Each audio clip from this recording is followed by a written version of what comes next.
চক্র স্থাপন করা হয়েছে।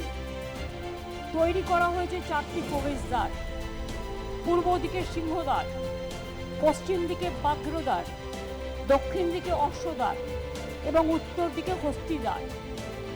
এতে বিমান, গর্ভগৃহ, জগমোহন, নাটমন্দির, ভোজমণ্ডপ, গোপুরম এবং অন্যান্য প্রয়োজনীয় মন্দির সবই তৈরি করা হয়েছে। চৈতন্য দ্বারও তৈরি করা হয়েছে।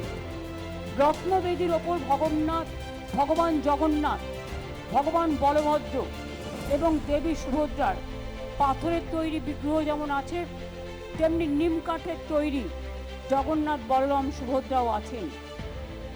দারু মূর্তি প্রতিদিন সেদিকে পূজিত হবে।